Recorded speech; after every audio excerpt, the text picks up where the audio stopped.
Bonjour à tous, je suis Pascal Zellner, je suis praticien hospitalier et pour changer dans la journée, on va parler de médecine. Voilà. Parce qu'il ne faut pas oublier que tout ce qu'on a vu aujourd'hui et tout ce qu'on va voir dans le week-end, à terme, c'est fait pour soigner des patients. Et pas concevoir des business models obscurs, mais bien pour soigner des patients.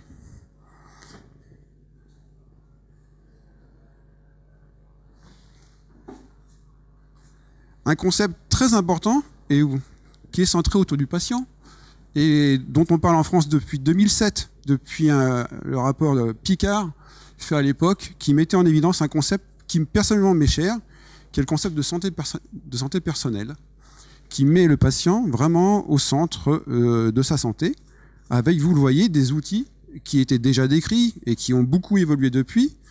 Le web santé, donc toutes les ressources disponibles pour le patient sur le web, y compris le dossier médical personnalisé, mais également toutes les encyclopédies, les sites d'information qui vont permettre aux patients de s'y retrouver, d'être mieux informés et formés et d'aller voir le médecin avec parfois, le plus souvent, des questions très intéressantes.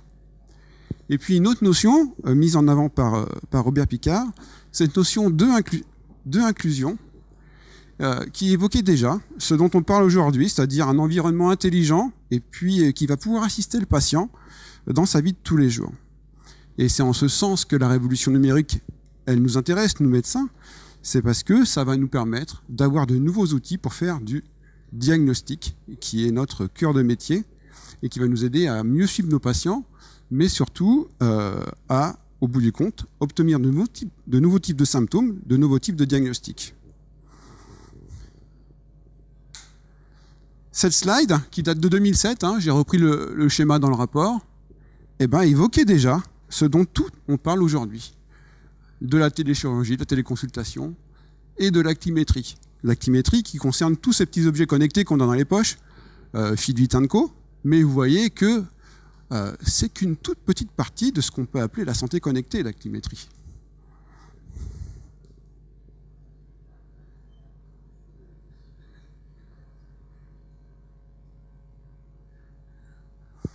Alors vous voyez, je dirige un laboratoire de télémédecine qui est basé dans l'endroit le plus moche du monde, à Chamonix-Mont-Blanc. Et vous voyez que la santé connectée, ça ne s'invente pas. Ça représente presque 10 ans de travail au laboratoire, avec plusieurs étapes qui sont résumées ici sur ce schéma. Des conceptions de valises de télémédecine, efficaces mais bien lourdes, avec au fur et à mesure des années, et au fur et à mesure des programmes de recherche européens qu'on a pu mener, on en est à notre 9e maintenant, la miniaturisation des capteurs, et puis l'avènement d'un concept que je vais vous présenter aujourd'hui, qu'on a appelé le concept 3ICARE. Avant de nous parler de 3ICARE, je voudrais juste vous citer un projet qui est très intéressant, qui représente 5 ans de travail, de 2009 à 2014, qui s'appelle SymptoCheck. Vous pourrez aller jouer avec.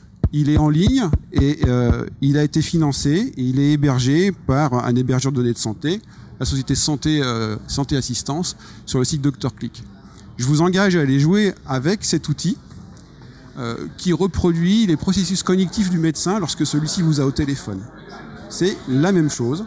Vous allez répondre à des questions, donner des symptômes, et ce logiciel qui va manager 280 symptômes, qui sont organisés avec un concept méthodologique qu'on appelle slot et frame, va permettre de donner des probabilités de diagnostic. Au jour d'aujourd'hui, ce qui moi m'intéresse dans l'utilisation de ce logiciel, c'est de graduer le risque pour le patient. Et c'est assez intéressant, puisqu'un patient va se connecter à votre système, veut dire « j'ai mal à la tête ». Ça va être peut-être une migraine, mais ça peut être aussi une hémorragie méningée. Comment faire la différence ? Tous les tests qu'on a pu conduire démontrent que le système est discriminant. Et pour aller plus loin, à partir de l'année prochaine, le système va être testé sur 2 départements, Savoie et Haute-Savoie, avec un contrôle des SAMU qui vont contrôler que le système ne se trompe pas. Derrière cette plateforme, il y a également toute une plateforme d'apprentissage qui, grâce aux questions qui sont posées aux patients, vont lui permettre de s'auto-former dans la gestion des situations de tous les jours. Mon bébé a de la température. Une fois que vous allez avoir fait le parcours une fois, 2 fois, 3 fois, et ben la maman, elle va plus se connecter à SymptoCheck, elle saura elle-même gérer la situation. Donc au terme de ces 10 ans, vous avez à gauche une petite photo qui nous permet aujourd'hui d'embarquer sur un smartphone que nous on confie aux alpinistes qui partent loin, très loin en expédition, donc avec des connexions satellitaires uniquement, une mallette de télémédecine complète, avec même la réalisation d'un électrocardiogramme de 12 dérivations, une partie d'interprétation semi-automatisée, mais bien pour vous démontrer, et la base de ce concept, c'est que ces soins de santé mobile, ils sont disponibles partout. La télécommunication n'est pas un problème pour tout le monde. Et c'est à nous et à vous, développeurs, de faire en sorte que cette technologie, ces outils, soient utilisables par tout le monde. Et c'est très important.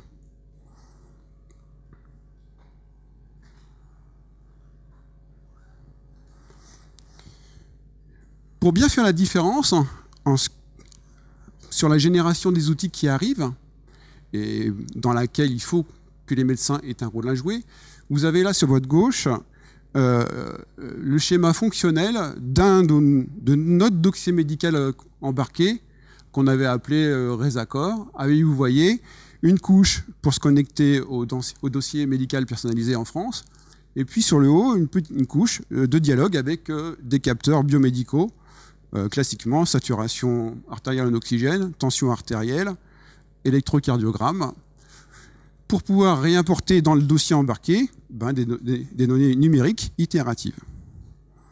Et c'est ensuite le dossier embarqué qui gérait les données itératives.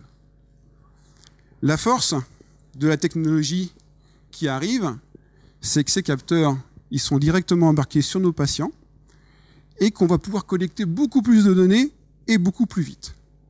Et pour nous, médecins, c'est intéressant, collecter des données beaucoup plus vite, parce qu'on va pouvoir surveiller nos patients, et puis avec les bons algorithmes, et je rejoins vraiment ce qui a été dit en fin de matinée, l'algorithme est au centre de la question, avec les bons algorithmes, lever les bonnes alertes, faire du diagnostic.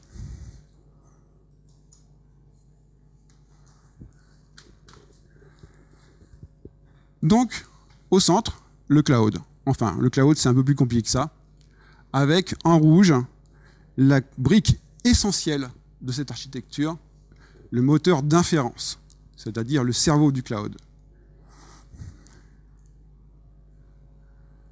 Dans ce moteur d'inférence, classiquement, on va y injecter des règles de surveillance, des règles diagnostiques. Il faut bien faire quelque chose des données qui vont être récoltées par cette infrastructure. La règle importante, qui résulte à peu près maintenant de 2 ans de travail sur ce modèle, c'est que les règles du moteur d'inférence, les modèles médicaux, les modèles diagnostiques que vous allez injecter dans votre moteur d'inférence sont fondamentales. Il ne faut pas imaginer que vous allez connecter des données, et puis dire au cloud, trouve-moi ce qui se passe. Il faut avoir une connaissance du modèle physiologique du patient, et ça va plus loin que ça, puisque du modèle physiologique de la pathologie que vous allez adresser, de l'activité du patient que vous allez adresser. Et c'est là qui est le défi pour l'avenir, et c'est là où on a besoin de mathématiciens, c'est que ces règles diagnostiques, ces règles physiologiques, ces règles de pathologie, pour que le cloud computing soit efficace, il faut les traduire en algorithmes. Alors, tout le monde nous en parlait, bien évidemment. On va récolter des données avec un device Android, connecter à ces devices des capteurs, mais également des applications qui vont permettre de récolter des données déclaratives. J'ai mal à la tête, j'ai de la température, je me sens fatigué. L'avantage du device embarqué, du téléphone qu'on a tous dans la poche, c'est que connecté au moteur d'inférence central, on va quand même pouvoir demander au device de travailler un petit peu et puis de commencer à mâcher le travail en appliquant une partie des protocoles qui sont centralisés sur le cloud. Le device, grâce à ces protocoles, va pouvoir donner des alertes, pouvoir émettre des rapports directement aux patients avant même toute analyse sur le cloud.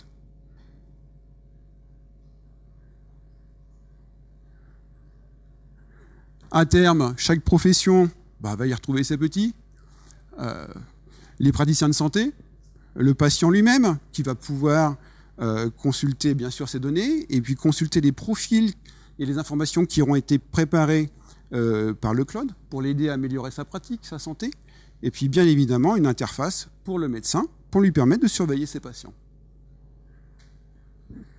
Enfin, pour aller plus loin,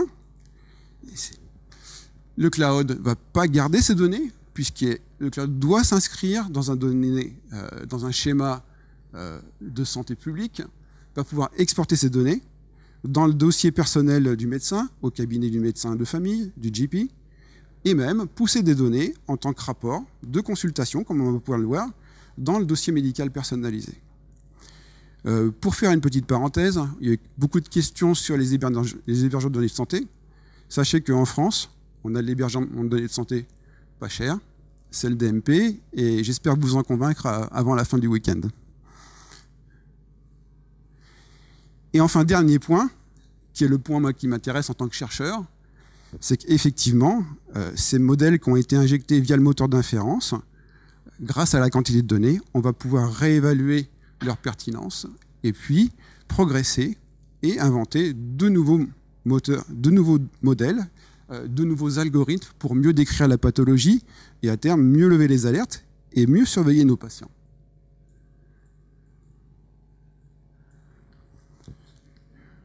Donc moi je suis médecin urgentiste et médecin du sport et donc aujourd'hui je vais vous parler de l'application de ce modèle logique sur le suivi des sportifs. Le projet s'appelle H-Trainer et on va voir que sur le plan clinique, cette solution a du sens. Comment on capture les données? C'est très simple. En connectant un capteur le plus souvent thoracique avec une ceinture et en confiant aux sportifs une application gratuite.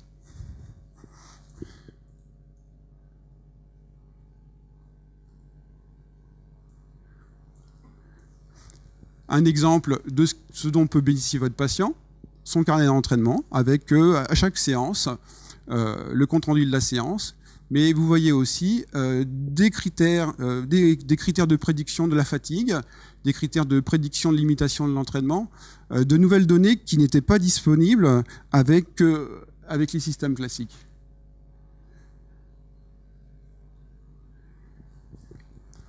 Rentrons dans le vif du sujet de la clinique. Moi, j'ai la chance de pouvoir avoir accès à des panels de sportifs. Et donc, je vais vous parler de ce qui a été testé maintenant depuis 2 ans, c'est-à-dire la modélisation de la surveillance de l'effort et de l'exercice physique, mais uniquement pour les sports d'endurance, les sports en zone aérobie. Et donc, vous voyez que surveiller ça, ça impose plusieurs protocoles. Et c'est en ce sens où moi, je suis toujours rassurant par rapport à mes patients qui me disent « Ouais, on va connecter mes données, je ne sais pas ce qu'ils vont en être fait de mes données. » Je leur dis « Mais rassurez-vous, les données, elles n'ont pas beaucoup de sens s'il n'y a pas de la clinique derrière et si elles ne sont pas récoltées, comme on l'a dit ce matin, selon des protocoles réglés et normés. » C'est important. Notamment pour la surveillance des sportifs, la variabilité cardiaque a vraiment un rôle majeur à jouer, mais cette variabilité cardiaque, on ne va pas la recenser de façon anarchique. Elle va respecter un protocole donné, avec une prise au repos, allongée, debout. Et c'est en ce sens que ces petites applications qu'on peut embarquer sur les smartphones, elles sont super utiles, puisque le patient peut réaliser tous ces tests à la maison, alors que, qu'il y a encore 3 ans en arrière, seuls les sportifs de l'INSEP bénéficiaient de telles applications. Donc, surveillance de la variabilité cardiaque, surveillance de la fréquence cardiaque, et puis donc des zones de fréquence cardiaque, surveillance de la fréquence respiratoire, de la température centrale, et surveillance de la charge physiologique d'entraînement, qui est le plus souvent calculée dans une unité arbitraire, qu'on appelle le TRIMP, je ne m'étendrai pas dessus. Mais sachez que pour surveiller correctement votre patient dans son activité physique tous les jours, il faut surveiller toutes ces données. On parlait ce matin d'algorithmes. Voilà quels sont les algorithmes mis en jeu dans la surveillance d'un patient lambda. Et c'est en ce sens que le cloud est intéressant, c'est parce qu'il calcule vite et bien. Et donc vous voyez que vous avez de la trigonométrie, vous avez de la régression de Fourier, vous avez du calcul matriciel. Ça paraît beaucoup, mais si on veut faire un modèle physiologique et clinique qui tienne la route, ça passe par là. Alors, je suis à la bourre, on va aller vite. On a surveillé une équipe de hockey pendant 9 mois avec plusieurs phases. Une première phase de 3 mois où on a récolté les données brutes sans examiner les joueurs et en les laissant connecter les données. Au bout des 3 mois, on a regardé ce qui se passait. Vous voyez que ça recommence pas mal de données, et puis surtout quand on regarde les données par rapport à l'enregistrement de l'ECG, les chiffres font peur. Alors, règle importante et très bonne nouvelle, c'est que cette méthodologie, elle est prédictive. C'est-à-dire qu'on avait demandé à l'algorithme de nous classer les joueurs en 3 groupes. Vert peut continuer l'activité physique. Orange, il y a un risque, on ne sait pas quoi. Rouge, il y a sans doute une pathologie qui contre-indique le sport. Eh bien, même dans cette équipe semi-professionnelle, qui avait des coachs, qui avait un entraîneur professionnel, on a eu la mauvaise surprise, sur les 24 joueurs qui avaient accepté le dispositif, de trouver 2 joueurs qui étaient en zone rouge. Deuxième phase, on a pris les joueurs, on leur a posé les questions, et effectivement, ceux qui étaient en zone rouge, ils avaient des pathologies qui contre-indiquaient le sport, avec notamment ce que redoute tout entraîneur, la myocardiopathie hypertrophique. Et c'est là où on se dit que le cloud computing a beaucoup à apporter au médecin qui va suivre des sportifs, c'est qu'il peut être prédictif.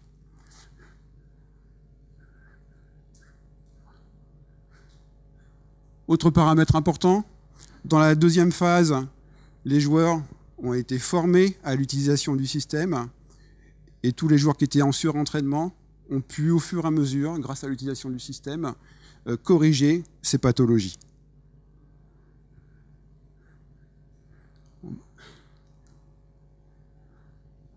Vous voyez qu'au fur et à mesure des périodes de suivi, les joueurs qui étaient surentraînés ne le sont moins, les blessés diminuent, il y a de moins en moins d'alertes émises par le système, et puis la variabilité cardiaque s'améliore. Une dernière étude qui est très intéressante, qui s'est déroulée cet été, en novembre, sur un parcours extrêmement difficile, une course de haute altitude au Népal, qui a suivi 10 coureurs, vous voyez, 330 km, 22 000 mètres de dénivelé positif. Donc de quoi mettre les gens en forme et dans un contexte de stress réel. On se posait la question, est-ce que le cloud computing, est-ce que le calcul de ces données peut détecter d'autres choses? La réponse est oui. J'avais un petit film à vous montrer, mais j'ai plus le temps. Cette variabilité cardiaque, le suivi de ce modèle permet de détecter la survenue de cas graves, donc il n'y a plus de mal aigu des montagnes. Et ce qui est intéressant, c'est que c'est non pas l'étude des paramètres d'un sportif séparément, c'est l'étude des paramètres de chaque sportif par rapport au groupe. Et c'est notamment la chute de la variabilité cardiaque, que vous voyez ici, signifiée par le RSMD, qui, chutant plus vite chez ces 2 individus, permet de dire, attention, par rapport au groupe que vous étudiez, ces 2 individus sont à risque.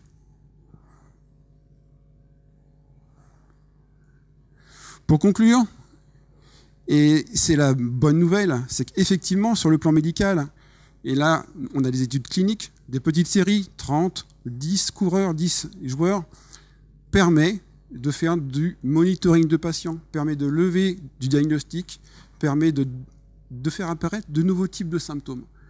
Et c'est en ce sens que ces nouveaux outils doivent aider le praticien à mieux suivre les patients. L'avenir du projet 3iCare, c'est de pouvoir enrôler cette fois-ci 1000 patients.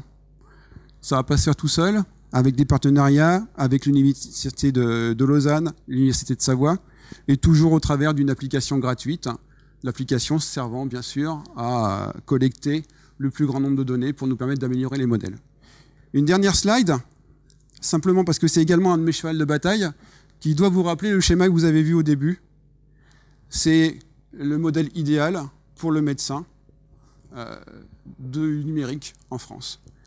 Le modèle idéal, il s'appuie sur le DMP et pas ailleurs, c'est-à-dire que toutes les informations, les comptes rendus de ces outils qu'on va utiliser, ils doivent être stockés dans le DMP, c'est du médical, c'est sérieux, c'est comptes rendus de consultation numérique réalisés par des outils intelligents, ils doivent être disponibles pour tous les patients, pour tous les praticiens autorisés par le patient.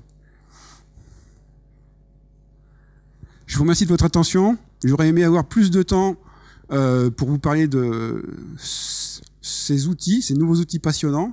Et puis je vous engage à rejoindre mon défi ce week-end pour démontrer que le DMP est bien vivant. Je vous remercie.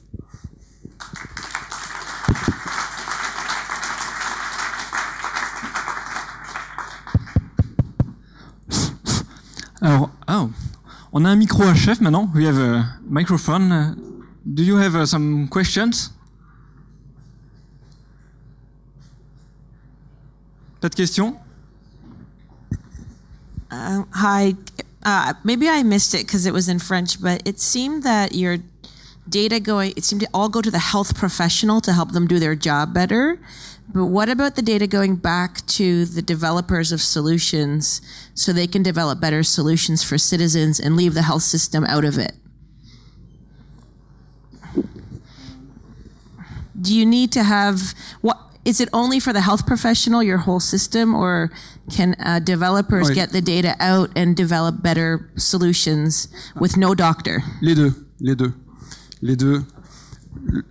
À mon sens, pour le médecin, ce sont des nouveaux outils qui vont lever des nouveaux diagnostics, une nouvelle sémiologie. C'est fantastique puisque le système va dire attention, la tension monte, le risque d'œdème pulmonaire augmente. Jusqu'au jour d'aujourd'hui, ça n'existait pas. C'est une vraie révolution. Mais le fait de collecter ces données, en s'appuyant sur ces algorithmes qui sont essentiels, bien évidemment que les faiseurs d'applications vont pouvoir améliorer leurs applications. Une autre question?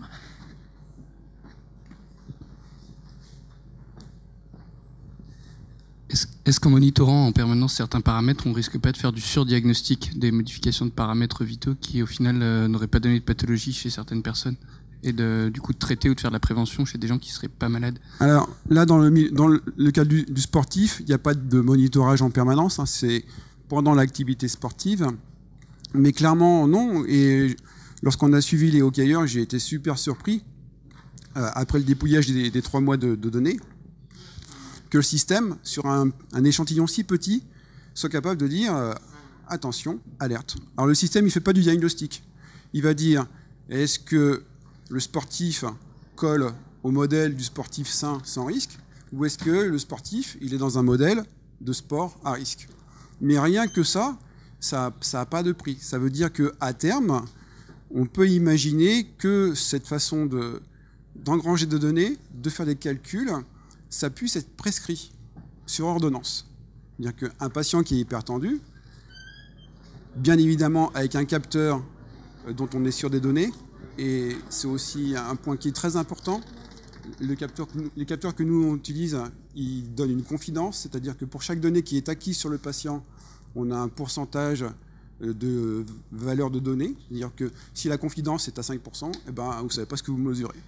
Et c'est là vraiment un point important, c'est-à-dire que lorsque vous prenez la donnée sur le patient, vous devez être sûr qu'elle a un sens clinique. Et puis, une fois qu'on est sûr du capteur, et c'est là où les capteurs qui vont devoir être device médical doivent se différencier du fitness, c'est-à-dire qu'ils vont dire aux praticiens, ah oui, moi, voilà, nous on a les données cliniques, on a les études cliniques derrière qui prouvent que ce qu'on reprend sur le patient, ça a de la valeur clinique. Si on arrive à avoir ces capteurs, derrière le calcul est faramineux, puisqu'on peut imaginer surveiller plein de pathologies, des pathologies qu'on connaît super bien, de mieux en mieux sur le plan clinique, mais qu'il faut traduire en algorithme, parce que sans ces algorithmes, il n'y aura pas de profilage possible et de calcul de risque possible. Je vous remercie pour cette excellente présentation. J'ai 2 petites questions. La première, c'est, vous avez utilisé des devices pour une étude clinique. Est-ce que vous avez comparé les devices entre eux pour en choisir un? Et ma deuxième question, c'est, dans votre modèle, vous avez, si j'ai bien compris, aussi une interface utilisateur. Donc, ce qui veut dire que le patient, ou en tout cas le sportif dans votre étude, a pu voir lui-même ses données. Est-ce que ça n'a pas été justement... Est-ce que ça n'a pas engendré un facteur de stress de voir que, par lui-même, il peut avoir des soucis de santé cardiaques, etc. Bon, fort heureusement, les cas graves, ils sont extrêmement rares. Mais c'est excitant pour moi de me dire que le système peut les trapper. Parce que c'est une sécurité pour moi, médecin du sport, en me disant, je peux lâcher mes patients dans la nature, mais pas que les patients de haut niveau. C'est-à-dire les sportifs de tout niveau, et même les sportifs de réadaptation. Alors pour le capteur, ça n'a pas été très difficile parce que on avait quand même réfléchi à un cahier technique exigeant et on voulait un capteur qui soit multiparamétrique, plutôt en position thoracique et puis qui soit tagué FDA et puis CE médical. Il n'y en a pas des masses sur le marché, je peux vous le dire. Le seul qu'on avait trouvé à l'époque, c'était le BioHarness de chez Zephyr parce qu'il donne beaucoup de capteurs de données qui sont très intéressantes. Dans ma tête, le capteur n'a pas nous, on doit se focaliser sur le modèle prédictif, et puis c'est aux industriels de nous proposer des bons capteurs qui vont pouvoir nous donner de la donnée pour modéliser les choses. Et puis, pour répondre à ta question, non, le patient qui a accès à son carnet d'entraînement et qui va voir ses critères prédictifs de fatigue, de surentraînement, eh bien, il va avoir des données objectives pour lui dire, non, demain, je vais alléger ma séance. Non, demain, je ne vais pas m'entraîner parce que là, je suis surentraîné, je suis fatigué. Et on ne peut pas s'imaginer en médecine du sport le nombre de patients surentraînés qu'on a à gérer parce qu'ils ont acheté le magazine du coin et puis qu'ils ont suivi le plan d'entraînement à la mode, mais qui ne s'appuient pas du tout sur des paramètres physiologiques, qui souvent est coté soit en vitesse pure, soit en horaire.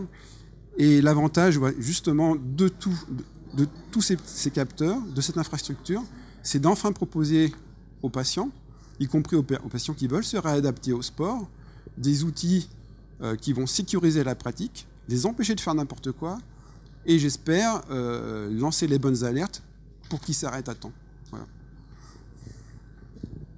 Une dernière question. J'ai pour ma part une question. Comment est-ce qu'on fait pour être médecin et développer ce genre d'outils? On n'est pas tout seul. Voilà. Lorsqu'on a monté l'IFREMONT avec Manu Koshi, mon meilleur ami, on s'était engagé vis-à-vis de l'Europe à équiper 3 refuges avec des systèmes de télémédecine. Voilà, donc des refuges en haute montagne. Puis nous, on était médecins et très confiants à la technologie. Et lorsqu'il a fallu le faire, on s'est aperçu que rien ne fonctionnait. Donc on a été obligé de monter une unité de télémédecine. Et puis de fil en aiguille, on a embauché des développeurs. On a sous-traité du travail à l'extérieur. Et puis après, comme je dis toujours, la médecine conduit à tout. On peut apprendre le bottin par cœur. Donc on peut passer plein d'autres diplômes si on est passionné. Très bien, s'il n'y a pas d'autres questions, merci beaucoup.